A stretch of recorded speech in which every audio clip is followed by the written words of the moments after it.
disrupting your life and beginning to look at the disruptions in your life and what do we do with that? How do we handle that? And I'm reminded of the words of James Weldon Johnson. And I want some of you who are not familiar with, I want you to listen to the words. Stony the road we trod, bitter the chastening rod. When hope unborn had died, yet with a steady beat have not our weary feet come to the place for which our fathers sighed. We've come over a way that with tears have been watered. We've come treading a path through the blood of the slaughter. Everything that we experience, everything that we now are taking advantage of, somebody paid a price for it. And one of the most important things that we have to do on an ongoing basis, and I want you to write this down and to honor this moving forward after hearing all the speakers and after this experience, upgrade yourself. I was looking at my computer and asked, are you ready for an update? You want it now or later? And I push now. Usually I say later because it usually takes time. And we really should update our knowledge on a regular basis, update our vision of ourselves on a regular basis, upgrade the vision and the goals and the dreams that we have on a regular basis. Why is that? What's the purpose of updating? Because where you are right now, that level of impact and that place where you are right now and the skill set that got you there, that has expired. And you got to update your skills, your knowledge. That's why Einstein said the thinking that has brought me this far has created some problems that this thinking can't solve. One of the most important things that you're doing, and I congratulate all of you that have been listening and watching, that we are made in the likeness and image of God. Think about that. We're made in the likeness and image of God and been given authority and dominion over everything. Notice, didn't say some things, over everything on the face of the earth. Think about that. Then why is it that most of us die unlived lives? Why is it that Dr. Miles Monroe for years said, rob the cemetery of your gifts and of your talents and of your abilities and of your skills and your leadership and your book and your music and the impact of your life? Why do you say that? Why do we have to say that over and over and over again? Because we have been programmed and are being programmed every day. And so we have to every day stop, check ourselves, and update and upgrade our vision of ourselves, our knowledge, and write this down, our skill set. That not only because of things we have gone through, but things that we are dealing with right now. The goalpost has been pushed back, and there are things that are taking place right now politically to oppress, to deny, to exclude our participation. This is a different space. And here's the success of what's going on right now and why you're watching me and why your voice and your story and your knowledge is so important.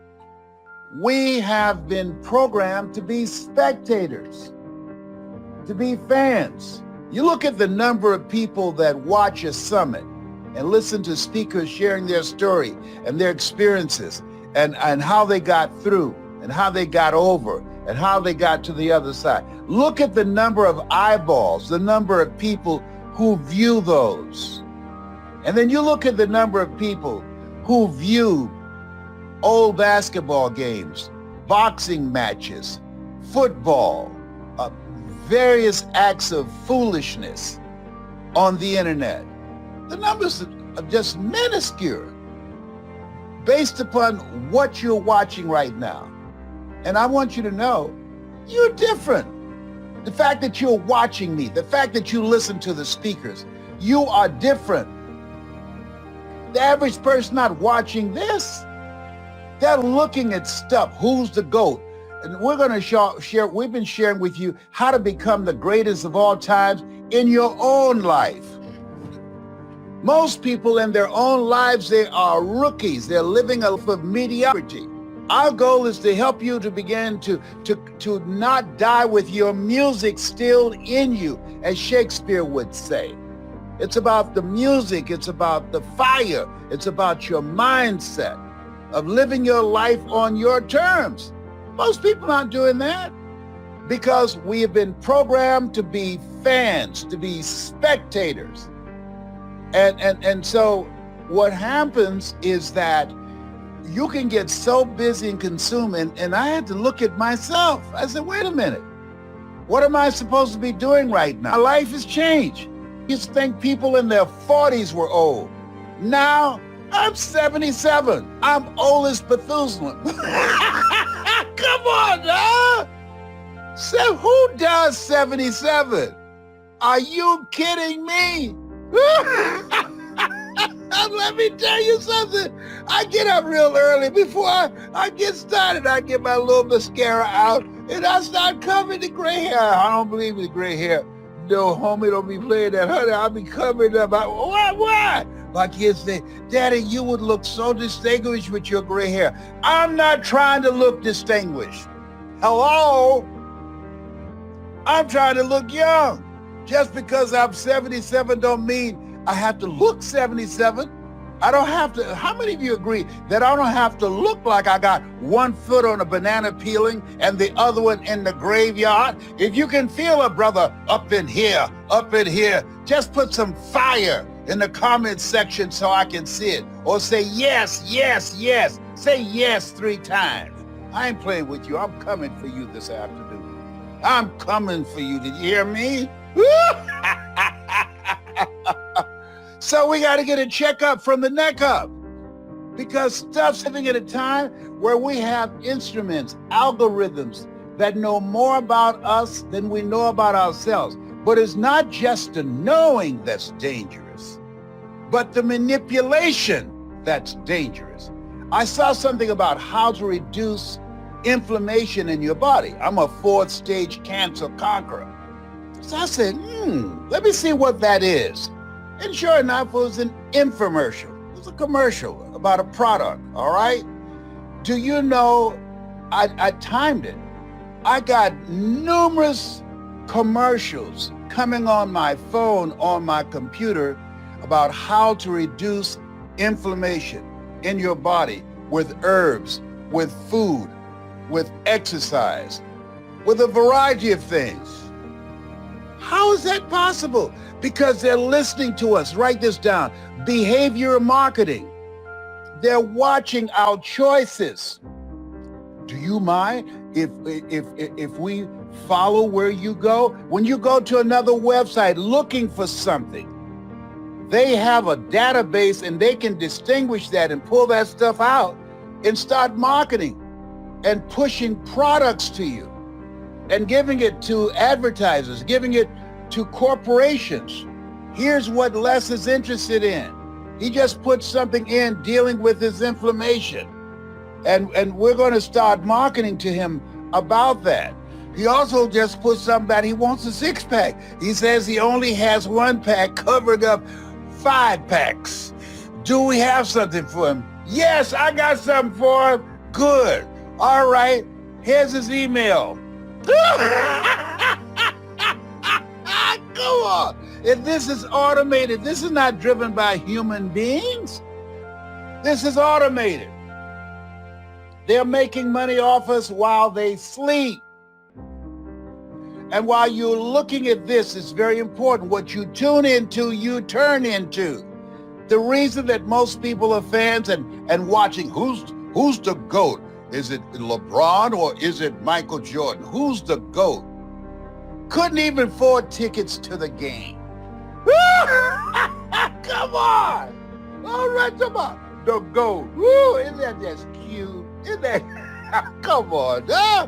We're talking about looking at our lives and checking ourselves, because sometimes you can confuse being busy with being productive and being profitable. But here's something else. And I think it happens to you after 40. Here's something else. Time picks up speed after 40. I'm telling you what I know. I'm 77. I'm telling you, once you get 40, you don't get 30 days out of the month. You might get 2 weeks if you are lucky. And listen to me right now. Listen to me.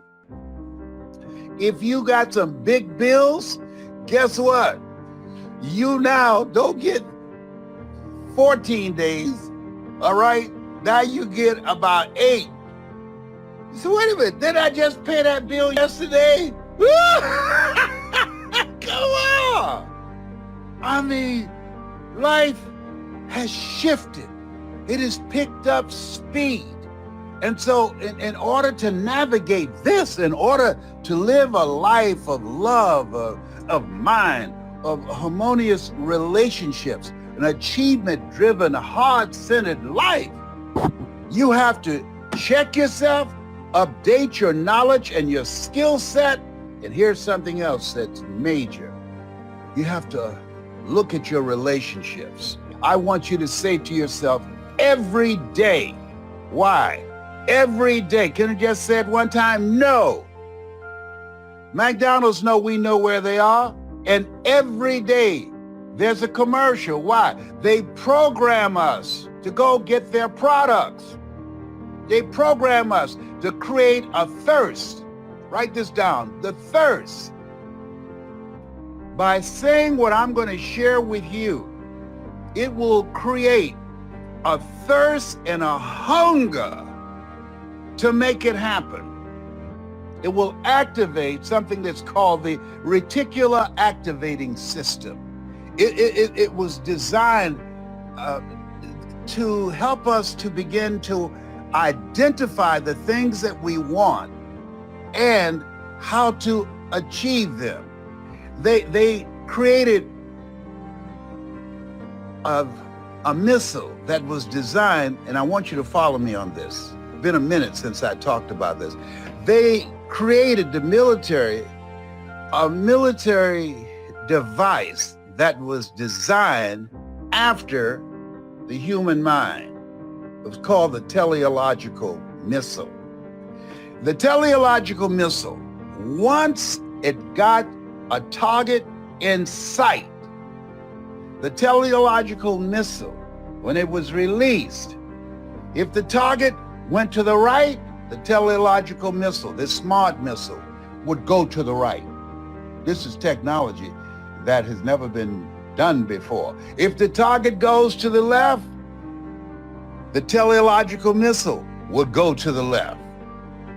Keep in mind, it's designed after the human mind. Listen to me closely. The teleological missile, once it gets a target in sight that it is supposed to hit, when it's released, and if the target vanishes, the self mechanism in the teleological missile will trigger it to self-destruct.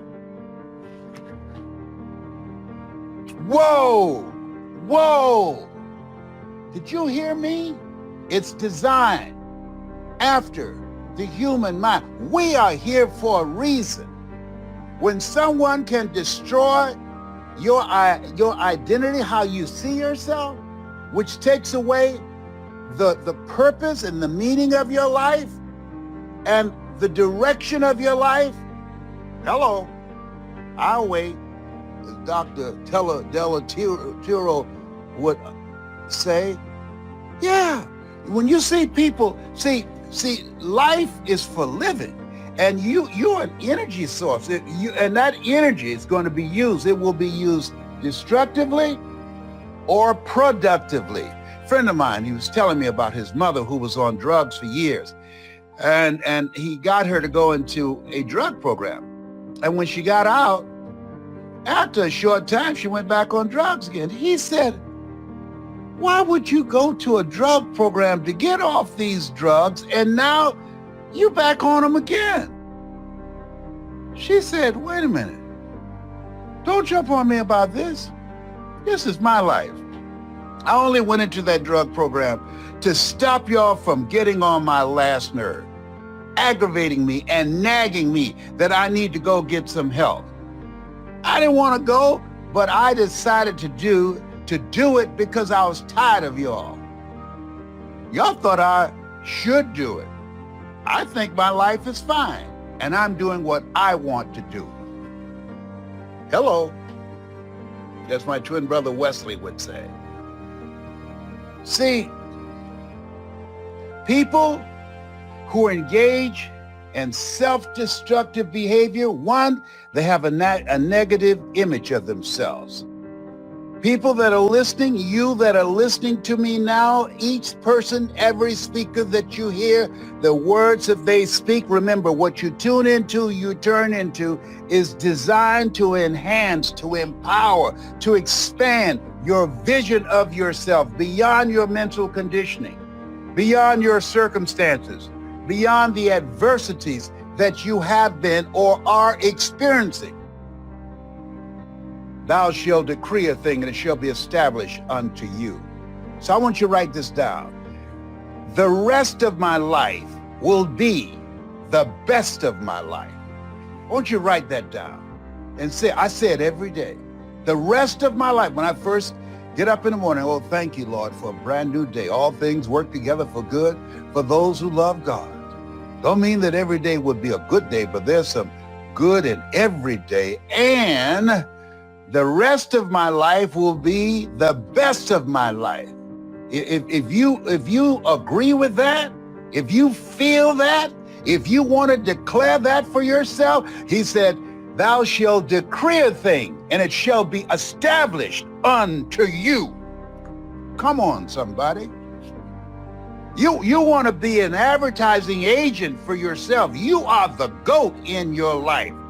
And you don't want to be a mediocre player in your life. You don't want to be a spectator and a fan in your life. You don't want to be seated in the bleachers in your life. You want to make actively, in the mindset of Abraham Lincoln, he said the future belonged to those who create it. You want to create it. I'm so fired up, my nose running. I can't believe this. Hey, come on now. Of all the times, this is so embarrassing. I'm turning red, but y'all can't see it.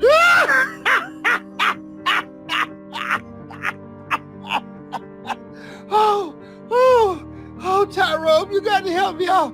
I've been talking to Tyrone. We're doing the wedding rehearsal.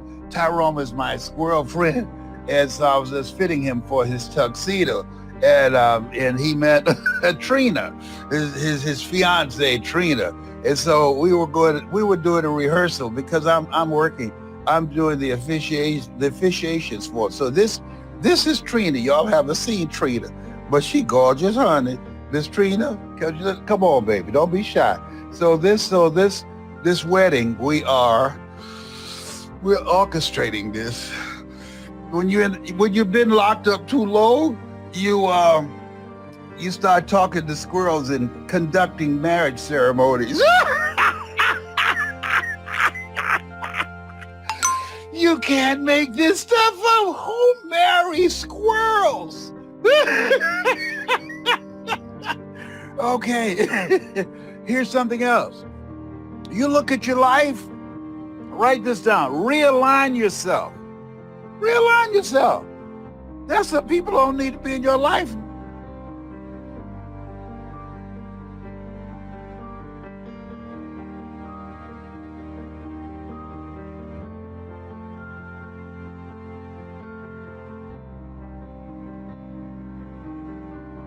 I can't believe this. Of all the time. For my mustache to be messing up. Oh. Is it gone?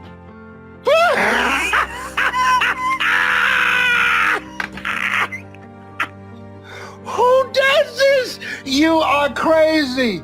I know.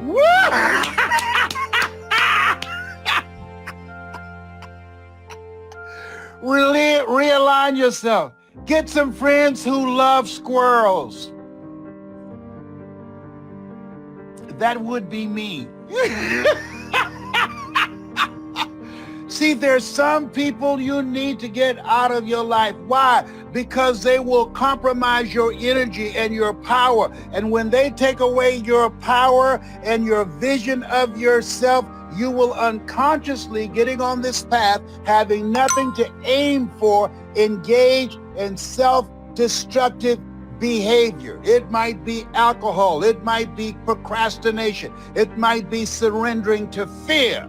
It might just be not doing the things that you need to do. It might be causing you to lose your focus. This is a time that you want to keep the main thing the main thing. This is a time that you want to be persistent. This is a time that you have to be determined. I was talking to a man who lost his only son, and he said he went in a room and found his son dead in bed from an overdose. He said he fell down on his knees and screamed out to God.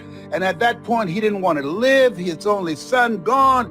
And he heard my voice. If life knocks you down, try and land on your back, because if you can look up, you can get up.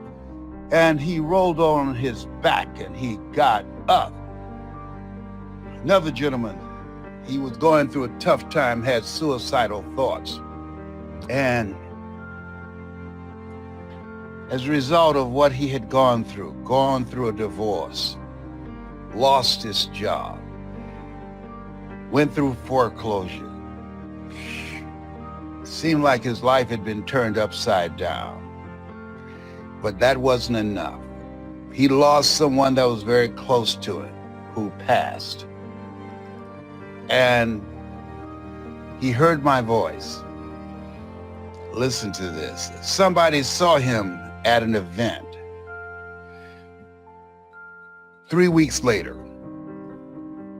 entertainment. They have these white parties where people dress in white and go out and they dance. They travel around the world to meet other people who dress in white and dance. And somebody asked, I didn't expect you to see you here. What are you doing here? He said, Les Brown said, you will get through this. As I was in the arms of grief and feeling sorry for myself and being depressed, he said, sooner or later, you're going to get past this pain. And he said, I decided to make it sooner. Come on, somebody. Don't you make me get up and dance for you. Don't you come. I decided to make it sooner. Come on, bust the move. Mm-hmm. Yes, come on. Sooner or later, you will get through this. I decided to make it sooner. Write this down. We make decisions, and our decisions create our reality. That created a shift for him. The shift from grief to living life now. All of us sometimes need a word to shift our thinking, need a word to remind us that we have greatness in us. We have abilities and talents and dreams. We have some good stuff in us that God placed there.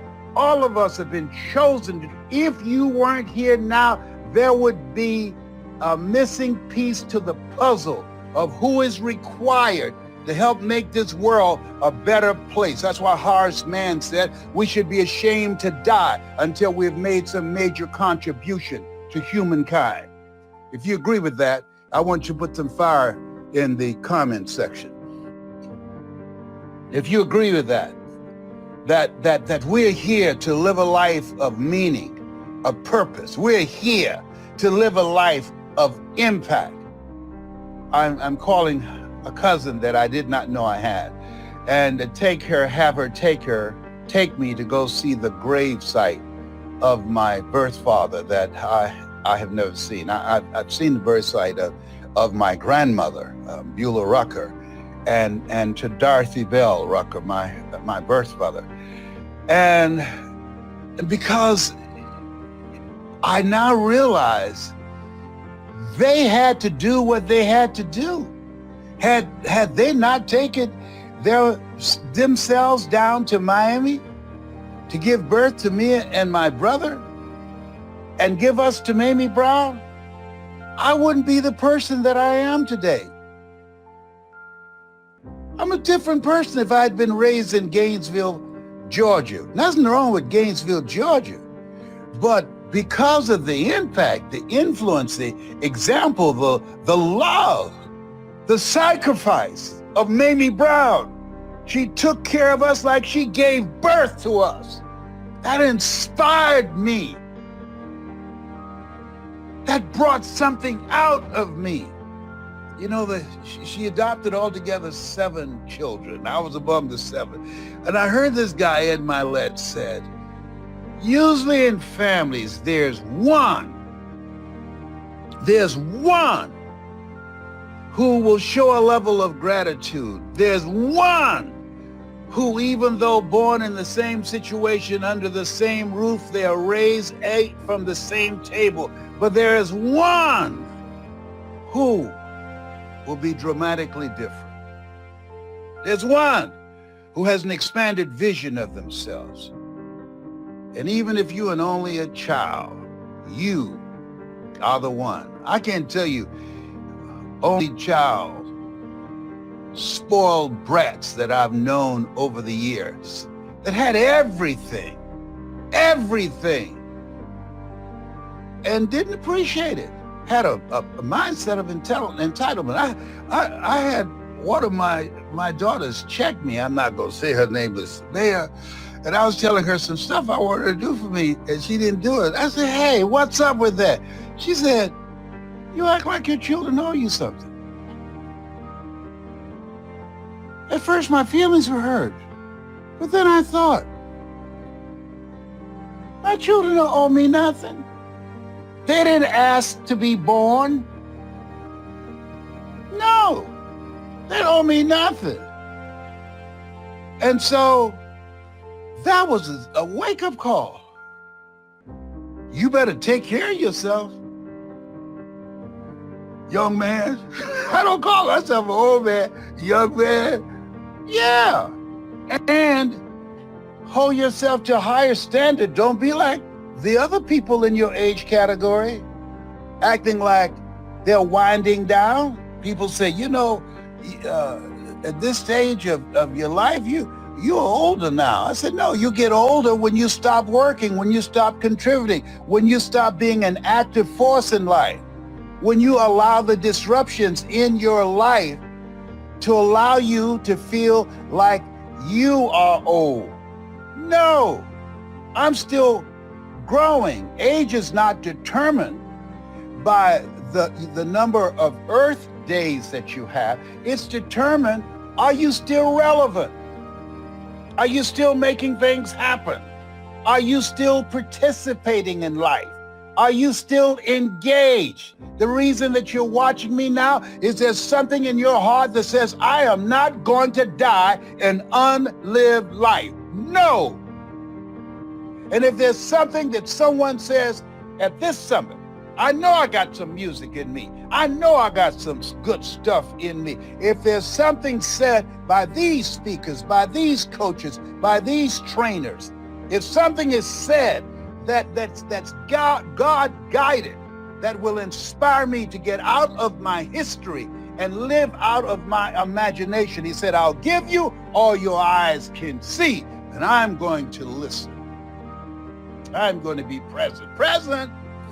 I'm ready. I'm taking notes up in here. Oh, my time has run out. So I want to say you have something special. You have greatness in you. How would you respond when someone's back is up against the wall, they're facing failure time and time again? Let me just share a little quick story. Years ago, I worked with Tony Robbins. In 1999, I was working with Tony Robbins. I thought, model one of the best. It was either you, Stephen Covey, or it was Tony Robbins. And at the time, Mike, I had a little connection into Tony Robbins. So I went with Tony Robbins. Yes. And I got so pumped after a year of working there, I gave over 240 presentations. What a great training opportunity as I traveled the country and just was able to present so many times.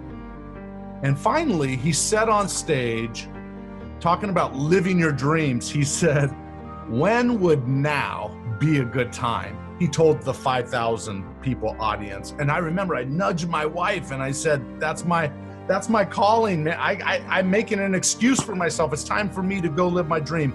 Anyway, long story short, I left the Tony Robbins organization. I called my parents. I said, "Mom, Dad, can we and the kids stay at your home for just a couple months as I do my first seminar?" Our home was actually rented out at the time because we were traveling so much, so I couldn't go there. And Mom and Dad said, absolutely. Well, those 2 months turned into 5 years in the basement of their house.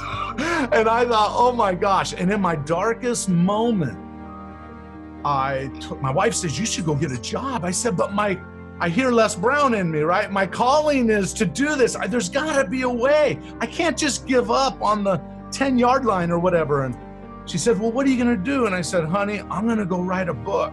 And she said, "You're gonna do what? Have you even read a book?" Anyway, I said, "I'm gonna go write a book." And we had a car repossessed, so we ended up with one car.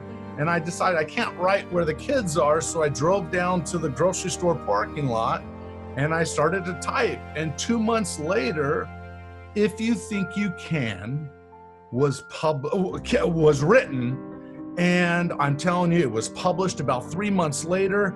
And from then, my world in 2005 turned overnight. That book became an international bestseller back in 2005, and we just came out with the 15th version. It's coming out next week, and so it's just unbelievable. As I have always told audiences, believe in yourself, believe in your dreams, figure out the right strategy, but never give up. I don't know, how do you counsel people to respond to those kinds of challenges without giving up?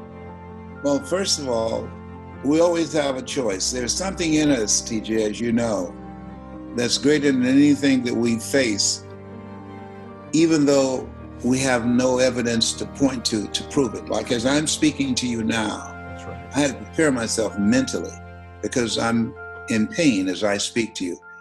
Cancer has eaten 40% of my T1 vertebrae and metastasized to the T2, to T3, and to the C7. And I just spoke to an audience this morning, and I said, a doctor looked at me and he said 3 words that no one ever wants to hear. He said, "You have cancer." And the audience got quiet. And I said, "Sir, can you give me a second opinion?" He said, "Yes, and you're ugly too." That's good. I said, "No, he didn't." I said, I got issues. Here's the thing. Life is a fight for territory. And once you stop fighting for what you want, what you don't want will automatically take over. So I could have said, and even now I could say, this pain is just too great. But my affirmation to myself, whenever I'm going through a tough time, and I'm a 27-year cancer conqueror, no matter how bad it is or how bad it gets, I'm going to make it. And I think that people who make it through the storms of life, and we're always going to have storms. Forrest Gump said life is like a box of chocolates. You never know what you're going to get. My book of life says that think it not strange that you will face the fiery furnaces of this world. You will, not you might, you will have tribulations. It's called life. And so what's key is to visualize and see yourself on the other side and hold that vision. He said, I'll give you all your eyes can see. Hold that vision and say to yourself, wow, that came out great. I made it through. I learned some things. Every day for 27 years, I've been saying, I thank God I'm cancer free. And people say, wait a minute, you've been saying that for 27 years. I mean, obviously it's not going to happen. I said, no, that's not true. Number one, I'm still here. Augmandino say, persist until you succeed. Well, Just think, 27 years. Look, when will a baby walk? It will walk when it walks. When will it talk? It will talk when it talks, and some talk sooner than others.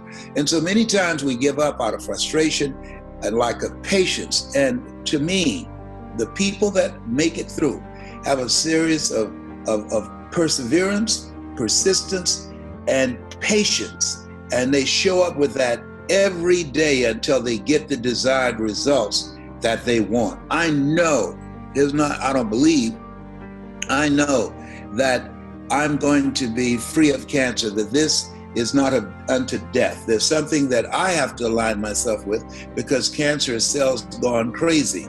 And so as I'm working on myself and working on the goals and dreams and other areas of my life that I have not resolved yet, that I'm just persistent, and I'll keep coming back again and again and again. And as I told my children, even a broke clock is right twice a day. At some point in time, a brother's going to break through. That is so awesome. Despite the cancer challenge, if you call it a challenge or not, you're still out. Because you get to know things about yourself that you don't know. Yeah, right. That it introduces you to a part of yourself that you're not familiar with, that it helps you to begin to prioritize things and determine what's important, what's not important. There are things that I would get angry about that I just let pass. For instance, I was coming down the sidewalk yesterday when I arrived here in New Jersey, in Philadelphia, and a guy had his luggage on the sidewalk, and he saw me coming. All he had to do was just pull his luggage back so that I can come by. He refused to move it. He's standing there with his wife. And so, which meant that I had to move my luggage and carry it into the streets and then get back on the sidewalk. And so he said, "Good, I'm glad you did that." And I said, "Thank you." And I got into the car that was waiting for me, and I said to my friend, I said, "You know what? There was a time that I'd have whooped his ass."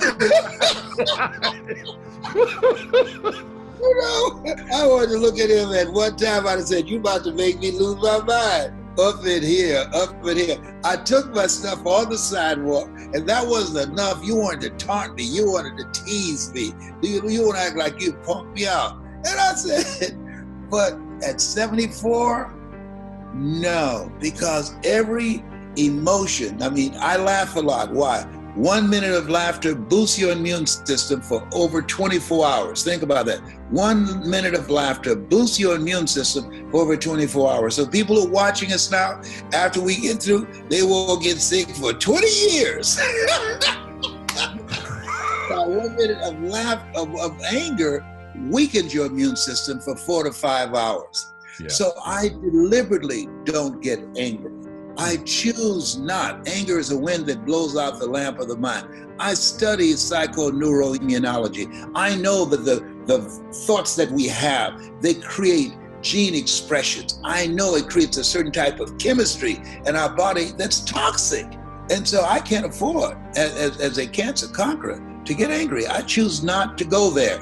And we always have a choice. And I believe that the type of program that you have, it gives people the mental and emotional and psychological and spiritual muscle to have a clarity of mind to stand back and say, you know what?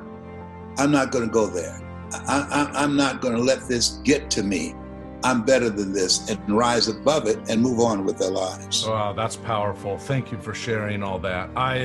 You said, you put a little nugget in there I like, which I want to draw attention to, which you just said some people give up on their goals because they lack patience. And that made me think of the law of the harvest, which has 3 laws, right? You reap what you sow.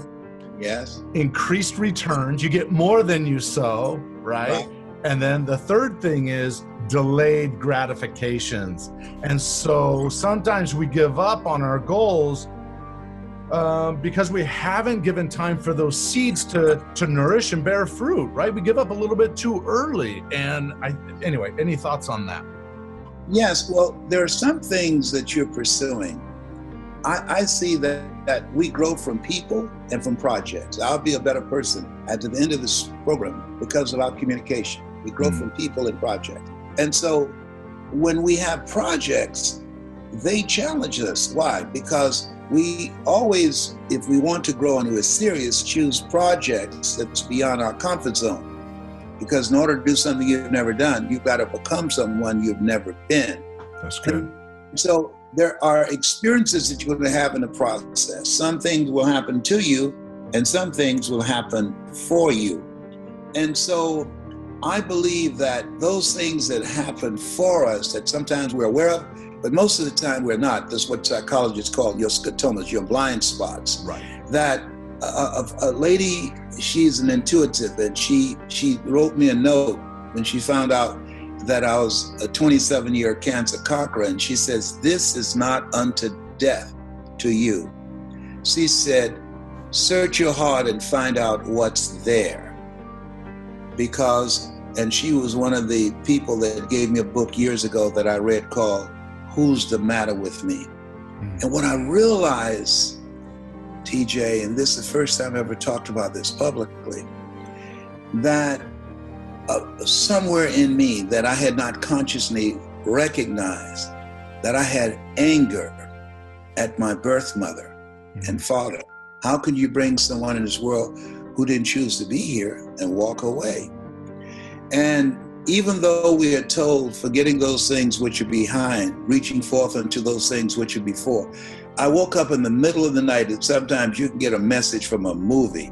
Right. And a movie with Tom Cruise, it's called Magnolia. And I never saw the whole movie, but there was a quote that woke me up around 3:15, I never forget. And the quote was, "We might be through with our past, but our past is not through with us." And so I have unresolved stuff in me because for a period of time, I saw myself as have been given away. But there's been a shift in my consciousness. Now I look at my life and I realize I was chosen with love, that God took me out of my biological mother's womb and placed me in the heart of my adopted mother. And that's why I know, now that I've come to grips with, now that I had to get some help. And I believe, ask for help, not because you're weak, but because you want to remain strong. Yes. And ask for help and don't stop until you get it. And I said, "You said this is not unto death for me. Search my heart." And I said, "Can you help me go there?" And she did, because sometimes somebody can take you to a place within yourself that you can't go by yourself. And in that session, I realized the anger and the hatred that I had for two people that I don't even have faces for. I've never seen my birth mother or birth father. And so I had to resolve that. I had to forgive myself first and then forgive them. And that's when the healing takes place, because cancer, a cell's gone crazy. Yeah. And so now, as I move to a place of love, God is love, and he who dwelleth in love dwelleth in God, and God in them. As I move to a place of love for them, that now I'm in harmony and in integrity with who I am as a person, and I have forgiven myself, I've forgiven them, and I'm living this mission of making the world a better place than how I found it, of being a source of light and hope and inspiration for people. And you're doing an awesome job. There is no long-term benefit for being a grudge holder, holding resentment toward people. I always tell people say, "Well, do things bug you?" Well, things bug me, but listen, yeah. I don't live there. And I always tell people, I let things roll off my back. You can criticize me all day long, and you know what? I'm not going to internalize that, right? Yes. Because I know who I am, and I'm thankful for who I am. Anyway. Yes. And that is real, because the stuff we take on is they said hating someone is like drinking poison and say, okay, now you're going to die. No, it's not going to happen like that. Yes, no. We all need coaching on how to let some things go. One of the things that I teach is let go or be dragged. That there are certain things that you know that you need to let go of. Otherwise, it's going to compromise your power and it's going to drag you down. And It takes time to do that. It does. It does. So in your book, I remember this story. Yes. Such a great book. Anyway, you walked in, I think it was to a junior high or an elementary school, and you said, "There's greatness in this room. If you're here, would you please stand?" Yes. And you had to say it over and over. And then Yes. one young person, didn't they stand up and they said, "Here I am." Here I am. And that young man, I'm working with him today. Oh, you're kidding. No, he's been with me since that time. He is an attorney, and he also worked with youth. We go to prisons and juvenile detention centers together.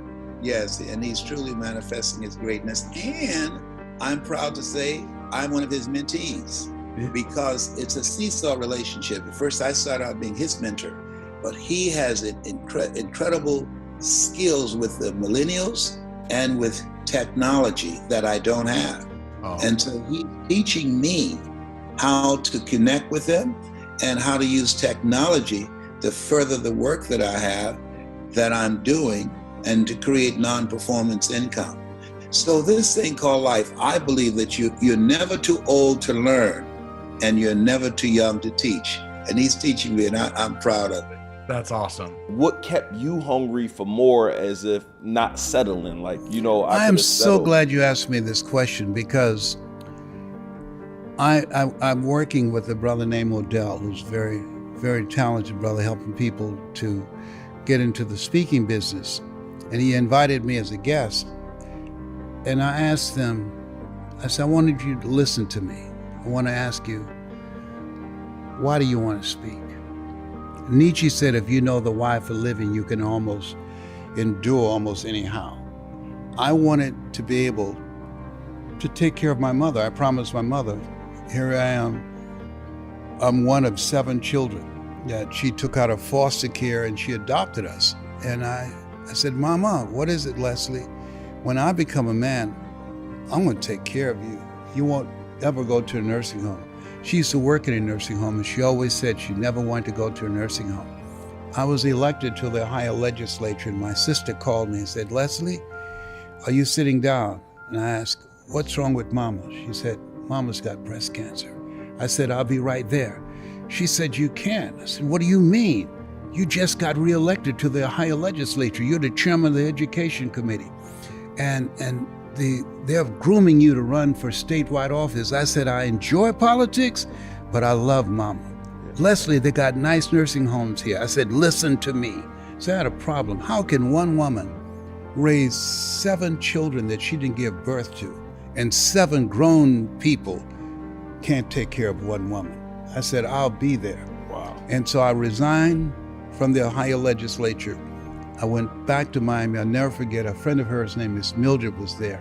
And I rang the doorbell, and she came to the door, and she said, oh my God, Leslie. I said, yes, ma'am. And I heard my mother ask in the background, Mildred, who's that? And she said, it's Leslie. And I heard my mother say, I knew he would come. I knew he would come. And so I'm saying to people who say they want to speak, have a reason. Whatever goal you have, you want to have your own business, you want to do something major with your life, have something that you can anchor yourself on that gives your life a sense of purpose and meaning. In the German concentration camps in Auschwitz, and Viktor Frankl book called Man's Search for Meaning, he said the Jews that were able to survive the inexpressible cruelties of Nazism, they either had some loved one that they were determined to see, or some spiritual development that they anchored themselves into, or some cause that they believed in, that it would not break their spirit. Yeah. And so when I went on this trip, he was walking in that snow for a long time. Yeah, man. He was different. Yes, and so people who have purpose, they're different. If you don't have purpose, something that's to another anchor level yourself of purpose to. stuff. Absolutely. What they was going through. That man what was, we went through. Yeah.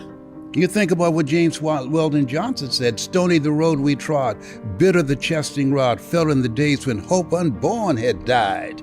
Yet with a steady beat have not our weary feet come to the place for which our fathers sighed, who have come over a way that with tears have been watered. We've come treading a path through the blood of the slaughtered. We went through the worst form of man's inhumanity to man in the world.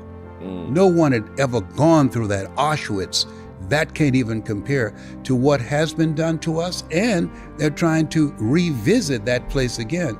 And so, but we are the descendants of the ones that would not die. Wow. And so there is something in us, there's something in you and I, the irreducible essence of who we are, that no matter what life throws at us, that we will rise, as Maya Angelou would say. Wow. I mean, right now, what are you doing now? Are you still reading? Are you still? Yes, I read 30 to 40 pages a day, wow. What every you tapping day. into right now? What I'm reading now and revisiting And give me your top 3 all-time favorite books. The Road to Your Best Stuff by Mike Williams. Okay. I wrote the foreword for that because he saw me. He took this guy who never knew his father, and it was a 2 years difference between us, but he was like a father to me, and he helped me to make some good decisions. There were periods in my life I was temporarily insane. Okay, let's round the bat about town. Look out, baby, I'm your love man. So he found me and he helped to groom me, okay? and get the crazy out. And so, but the other book that I love very much, it's called As a Man Thinketh. So we'll see. James Allen, right? James Allen, yes. And they have a version As a Woman Thinketh. And another book that I enjoy is The Miseducation of the Negro by Dr. Carter G. Woodson, because we have been miseducated. If you look at what's going on now, when you have people actively working to take our history out of the books, why? When you have a strong sense of identity, that gives your life a sense of purpose. And when your life has a sense of purpose, that gives your life a sense of direction. So we have been groomed to be spectators, to consume entertainment, as opposed to consuming information and educating ourselves in this era of accelerated change, overwhelming complexity, and tremendous competition. It's a new place. And so we have to do what you're doing, and your partners and people who've been watching you, is make artificial intelligence our ally. We were created by the Creator to create. And so there's a part of us that this place demands that we step up and step away from the behaviors that does not represent the greatness that is within us. That's good. And challenge us to dig within to bring out the next greatest version of ourselves. You think about Lion King, Simba, you are more than that which you have become. And this is what your program is about. You are more than that which you have become. Are you talking about me and I can't even find a job, but I just got out of jail? Yeah, you got greatness in you. And so as we bring that mantra over and over again and deliver it to people in a way that they can hear it at all levels, we are able to change the culture. Cultures are treated by people and they can be changed by people. When you look at the killings that are taking place in Atlanta and around the country, that it represents the collective thinking of people. And there's an African proverb that says, if there's no enemy within, the enemy outside can do us no harm. So we've been groomed for discard, to hate ourselves. And so when you have something that says, you have greatness in you, it causes you to ask yourself, am I in alignment with what I'm hearing? And what is it I need to do? And if a man is to gain his life, he must lose his life. We got to die to who we have been to give birth to who we are to become. You will get to see a future that I won't get to see. But the things that I'm learning and doing, you're going to take it to a whole new level. And those who are watching now, because of the fact that I'm here because of Miles Monroe, I'm here because of Dr. Benjamin Mays. I'm here because of Malcolm X and Dr. King. And so we're standing on shoulders of giants, and Andrew Young. And so as we're moving forward in the future, this communication with us, this is major. Yeah. I was just actually a guest. I went to the mayor's event, and I was a guest of Dr. Andrew Young, one of my friends. That's how I got in through them, so it was pretty cool. Yes. I met him and his wife, so. Yes, wonderful couple. I saw them at the event recently with our very good friend, John Hope Bryant. Yeah, he's a good guy, man. Yes, he is. Yes, he's done a lot. He's no nonsense. Absolutely. And I just love the standards that he has and how he's held himself to a higher standard. And to hear a brother like you who can hold a conversation. And I train kids. I'm going to be doing a training with some kids That's good. this summer. And I teach them that profanity is the strongest expression of a weak mind. Wow. That's good. When you hear so many of these athletes, our kids are watching them. They're heroes, and they just use profanity one after the other, the females as well as the guys. And words matter. In the beginning was the Word, and the Word was God. Thou shalt decree a thing that shall be established unto you. And so your languaging style, it affects people.